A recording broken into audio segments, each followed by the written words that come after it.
Hello and welcome to Hooting Mandrills. I'm Sam. I'm Jeremy. And Pioneer Masters comes to Arena this week. They said that this would finally bring Tournament Pioneer to Arena, and we're going to examine the extent to which that's true. Yeah, so obviously there are some cards that people on Reddit are mad about that have been put into, I'm sure they're mad in real life as well, but that's where people go to be mad, that have been played in tournaments that are still not going to be available on MTG Arena. And we'll also dive into a couple of cards that we like and we think should be available on Arena, whether it's for Pioneer or for our own historic brews or whatever. Yeah, so let's start with the ones that have some record of tournament success. There are certainly some cards here whose best days are behind them. Obsidat's Aid is strictly worse than a battle that is legal in Standard right now. The front side of Invasion of, I don't even remember because it doesn't see that much play, is literally just this. The only reason you'd ever want to play this card is if you both care about reanimating something that's a non-creature and also care about your reanimation spell being instant slash sorcery. It's just like impossible that this card would ever see any play again.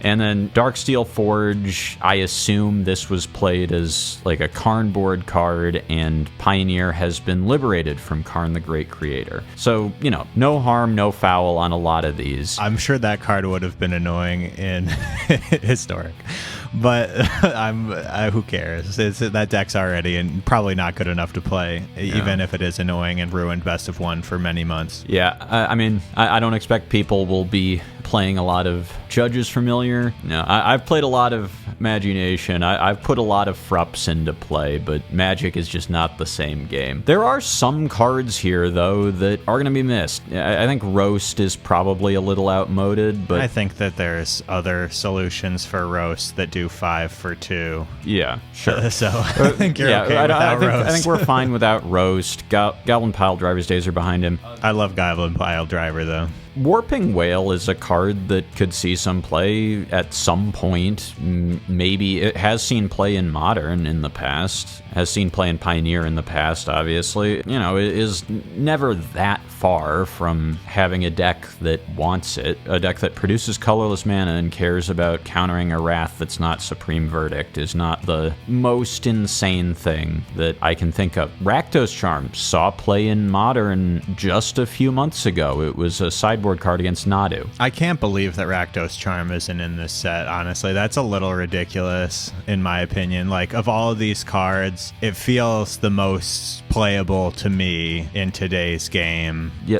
there could be a Pioneer Challenge where some new hotness deck comes out that people will start sideboarding Rakdos Charm against between now and when this goes to air. Even if Rakdos Charm isn't seeing a ton of play right now, it's a card that's crazy not to have. Wasteland Strangler is a card that I've seen people try. I've seen content creators try in Enigmatic Incarnation decks. It can pull things out from under your Leyline Binding, put it in their graveyard, so your Leyline Binding is now not vulnerable to enchantment removal. You can blink it or sack it to Incarnation to go get your Atraxa and not give them a thing back. Enigmatic Incarnation decks are both better and more likely to be base black post Duskmourn. It's not at all insane to think that this card would be something that people would want even as a one of tutor target. They like one of tutor targets at 3 in those decks because sometimes High Noon isn't good. Sack High Noon, go get a 3-drop that's situationally useful. This is absolutely a card that could see some play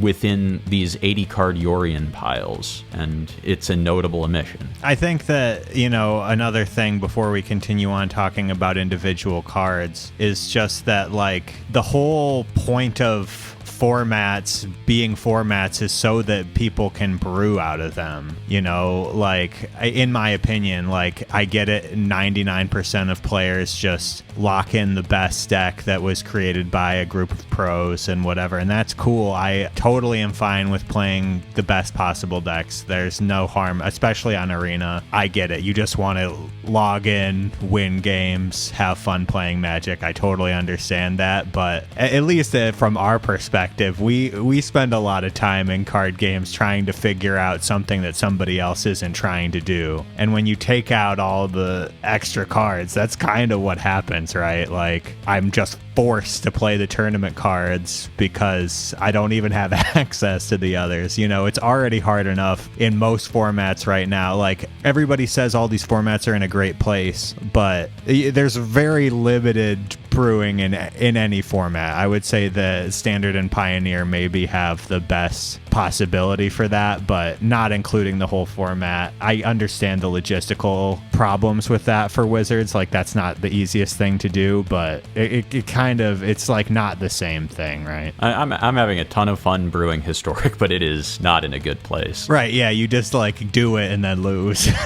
which is fine, but you know. All right, but so these are the tournament cards, or cards that have seen tournament play in Pioneer that got left off, but there are some other pretty notable cards, pet cards of ours, cards that have seen play in other formats and don't need that much to go right. And cards that have gotten a lot of support, I would say, recently from Standard, you know, as well. So let's maybe just jump right into the cards that we are mad about. I love Deathmist Raptor. I understand that it's not a competitive Pioneer card, or hasn't been, but it did get support recently. It's a graveyard card and a face-down mechanic card, and we got some pretty good cards that have the Manifest Dread mechanic recently. It's not at all insane that someone would want to try, someone other than me even, would want to try milling over a Deathmist Raptor in their Manifest Dread deck and getting it back. But like, you know, we're seeing all of these Neoform Oculus decks in Pioneer already. I think that this card just kind of turns that into like blue, green, black Phoenix almost. You just like toss them into the yard carelessly with all of your finding cards, like your I don't even know which ones they play. I think they mostly are playing like Seed of Hope, which I don't think is very good, but you know, whatever. Like, just cards, you put cards in the Manifest Dread, puts cards in the graveyard, you put this thing in the graveyard, you flip up your Phalagi Archivist after you. I mean, it's kind of win more, but it's fun. Yeah, I mean, we talked about Deathmist Raptor as a card that could go with a lot of the Alchemy Manifest Dread cards in Historic as well, in our set review of Duskmourn Alchemy. It's a card that got a lot of support recently. You could say the same about Sanctum of Ugin. It hasn't seen a ton of Pioneer play, that's why it's here and not on the previous slide, but it's seen play in Modern. There's a lot of MH3 Eldrazi stuff in Historic right now. People would be playing it there in some number. Yeah, definitely Historic, it would get played at least, even if it's not a Pioneer card. And even in Pioneer, Leyline Axe just got printed. There is some sicko out there who wants to play Leyline Axe Metalwork Colossus, and if you want to build Metalwork Colossus, you want to play Sanctum of Ugin. I played against it literally this morning. I smoked them, but that all aside, like, people are trying this, and they deserve to have Sanctum. Yeah. I still would have smoked them with the Sanctum of Ugin, I believe, but they at least would have gotten an extra Metalwork Colossus into their hand if they did the thing with Sanctum of Ugin. Slitherhead, similarly, just like, I guess, well, first, the other Eldrazi's. Eldrazi Mimic is probably would not see Historic play right now because there's no Eldrazi Temple, but it's really not that far off. I think people would want to try it, and they're not going to get to. Reality Smasher is probably a little outmoded by current Eldrazi. From the MH3. Yeah. It's a powerful card. Yeah, has seen play. It was one of the big beaters of Eldrazi Winter, and it wouldn't need that much to go right for it to be a Pioneer playable card. Or Historic playable card. Yeah, and now we can move on to grousing about Slitherhead. I just like this card. I just like this card. I would put it in my decks. I would put it in decks. It's a 0 mana way to trigger Insidious Roots. It's a plant itself. It's just neat. I just think it's neat. It's even kind of good with the new Alicia. I mean, there's just like so many cards that like this. There's so much 1/1 support in from Foundations in general, but just like, you know, like you would probably play this in your Pup Aragorn deck some number, right? I don't know. Maybe not, but yeah, I guess you don't have a lot that puts stuff in the graveyard. Yeah, I think there's not really enough graveyard stuff going on in that deck that I would play Slitherhead, but I would play it in. I would try it in Roots Brews. I would try it in other things.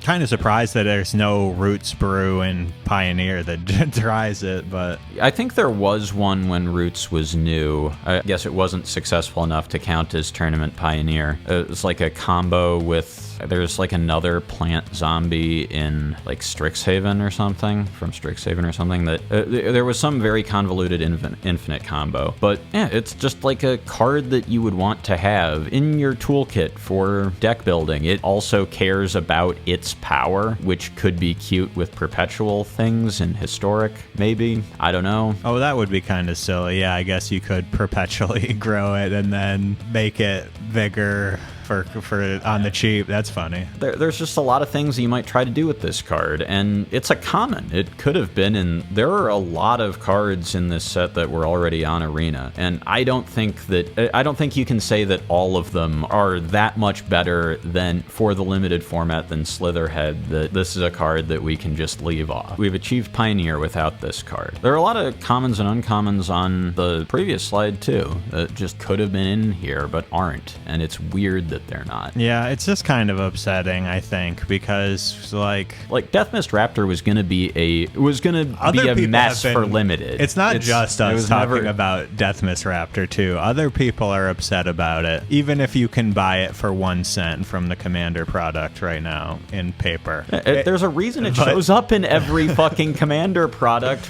It's because it's fun. Relates to a face down mechanic, because it's a pretty good card that relates to a face down mechanic. You could part people from their Mythic wild cards if you put Deathmist Raptor on Arena. Me, you can have 4 of mine. I'll give them to you. They're free anyway. 4 of mine, at least 1 from a lot of people who play Brawl. There's money or something approximating it to be made. Like, do we think this is coming to Arena with Tarkir Dragonstorm? I don't think they would bring Megamorph back as a face down mechanics are better than that mostly these days, but this is a good card that like would go with whatever face down morph variant. And I just think that there are cool morph cards from the recent sets, you know, with Manifest Dread and also the Murders at Karlov Manor, all of the face down mechanics that are in that one as well. I don't know. Den Protector, I don't know that we actually talked about Den Protector, but Den Protector, like I just feel like these cards kind of rounded out. The current like flip up effects are not super powerful. There's that red one that does damage due to the amount of power of your flipped up card, and you know, there's obviously, I don't know, I just feel like even just like in some stupid Oculus brew, Deathmist Raptor could find a way.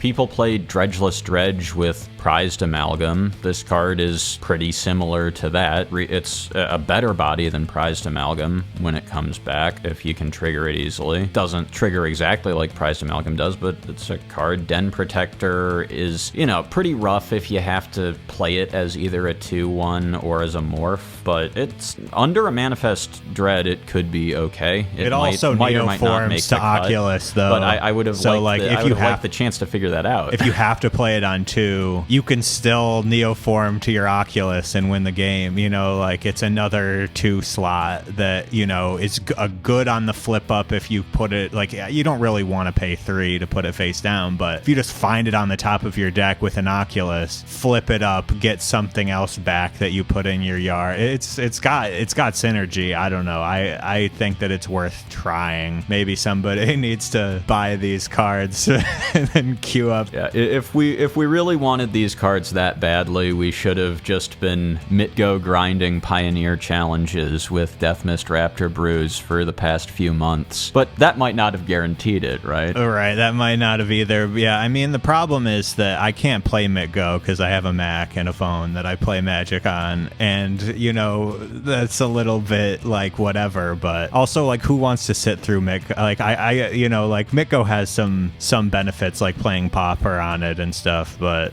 that's why we have Arena, you know, like this is the new Magic format, put the cards on it, I guess. That's all I'm trying to say. Yeah, I don't know. So, Pioneer Masters, probably going to be more fun than Foundations to draft, but a little sad not to get the full Pioneer that we wanted from it. Yeah, we're mostly just being ridiculous. It doesn't really matter. I do think that you still have to call it Explorer on Arena if there aren't all the cards, but that doesn't really matter too much. And like there is no play for Pioneer this year really either. It's all standard, right? In the for RCQs, professional RCQ, whatever. I think there's probably going to be a Pioneer PT. I don't think they've announced that yet, but yeah, no RCQs. There's probably going to be at least one ACQ and AC that's Explorer, and it will still be Explorer. You can play Lotus Field on Arena now.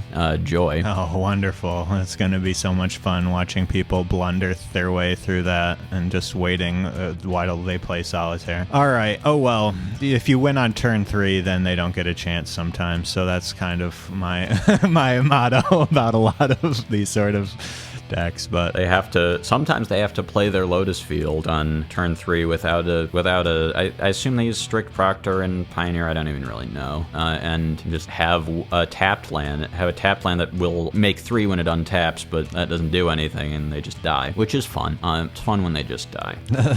Yeah, but yeah, true. But yeah, not really that big of a deal. There, you know, we like to complain. That's why you start a podcast in the first place. So if you too like to complain, like this video of us complaining and comment with what's your pet card that's Pioneer legal but still not on Arena.